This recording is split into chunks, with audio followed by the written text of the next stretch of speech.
নিজের সন্তান যখন 15 লক্ষ টাকার ছাগল ক্রয় করে বলল আমি বাবাকে উপহার দেব, সে কুরবানি করবে, বাবা সন্তানকে অস্বীকার করলো বিপদে পড়ার ভয়ে।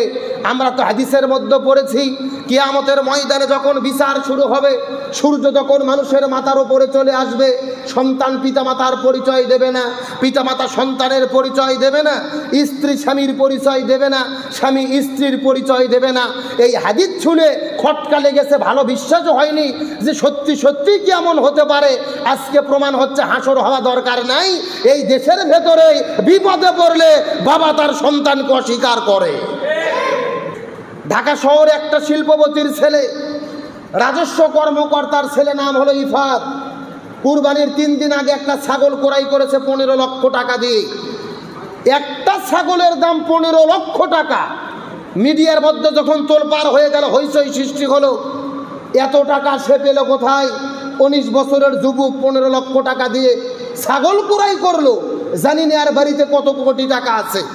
মিডিয়া যখন তার পেছনে লাগলো, তোলপাড় শুরু হয়ে গেল, পরিচয় বের হলো সে একটা রাজস্ব কর্মকর্তার ছেলে, রাজস্ব কর্মকর্তা মতিউর রহমানের ছেলে ইফাত। তখন সাংবাদিকরা দুদকের মাধ্যমে আহ্বান করলো, তদন্ত করো এর বাড়িতে কত কোটি টাকা আছে, এর বাবার কত আত্মসাৎ করা টাকা আছে। 15 লক্ষ টাকা দিয়ে ছাগল কেনে, 20 লক্ষ টাকা দিয়ে গরু কেনে, এত টাকা পাইল কোথায়? এই মিডিয়া যখন তোলপাড় শুরু হয়ে গেল, তখন এই ছেলের বাবা মতিউর রহমান বলতেছে ইফাত আমার সন্তান না। কি বুঝলেন? যখন বিপদের মধ্যে পড়েছে, একটা কথা আছে, ঠেলার নাম বাবাজি। নিজের সন্তান যখন 15 লক্ষ টাকার ছাগল ক্রয় করে বলল আমি বাবাকে উপহার দেব, সে কুরবানি করবে, বাবা সন্তানকে অস্বীকার করলো বিপদে পড়ার ভয়ে। আমরা তো হাদিসের মধ্যে পড়েছি কিয়ামতের ময়দানে যখন বিচার শুরু হবে, সূর্য যখন মানুষের মাথার উপরে চলে আসবে, সন্তান পিতামাতার পরিচয় দেবে না, পিতামাতা সন্তানের পরিচয় দেবে না, স্ত্রী স্বামীর পরিচয় দেবে না, স্বামী স্ত্রীর পরিচয় দেবে না। এই হাদিস শুনে খটকা লেগেছে, ভালো বিশ্বাসও হয়নি যে সত্যি সত্যি কি এমন হতে পারে।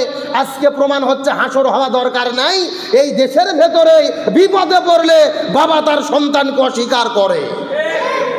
তার মানে আল্লাহ তাআলা যেন আমাদেরকে আঙুল দিয়ে এই ঘটনার মাধ্যমে শিক্ষা দিচ্ছে, এই দুনিয়ার মধ্যেই বিপদে পড়লে সন্তান বাবার পরিচয় দেয় না, বাবা সন্তানের পরিচয় দেয় না। আর হাসর তো মহা কঠিন। সন্তান যখন বাবাকে বাবা বলে পরিচয় দেবে, বাবা বলবে না আমি জীবনে তো বিয়েই করি নাই, সন্তান হলো কোথা থেকে। স্ত্রী স্বামীকে স্বামী বলে পরিচয় দেবে না, বলবে আমার জীবনে তো বিয়েই হয় নাই, স্বামী আসবে কোথা থেকে। ওই হাসরের ময়দানের কথা শুনেছি, আর বাংলাদেশে লক্ষ্য করে দেখতেছি বিপদের মধ্যে পড়ে এই বাংলাদেশে বাবা ছেলেকে ভুলে যাচ্ছে। কথা বলেন ঠিক কিনা? তার মানে বোঝা গেল বিপদে পড়লে কেউ কারু সাথী হতে চায় না। কিন্তু আমার প্রশ্ন হলো, মিথ্যা নাটকবাজি করেই তো লাভ হবে না। সাদেক এগ্রো থেকে ছাগল কিনেছিল, হঠাৎ করে তারা পোল্ট্রি মেরে বললে ছাগল ক্রয় করেনি, 1 লক্ষ টাকা দিয়ে চলে গেছে, পরে আর নেয় নাই। আমার কথা সুস্পষ্ট, এই ইফাত এবং তার বাবা রাজস্ব কর্মকর্তা এবং সাদেক এগ্রো, এদের সমস্ত নাটকবাজি বন্ধ করার জন্য এদেরকে আইনের আওতায় নিয়ে এসে তদন্ত করে দেখা দরকার এরা কত কোটি টাকার দুর্নীতি করেছে।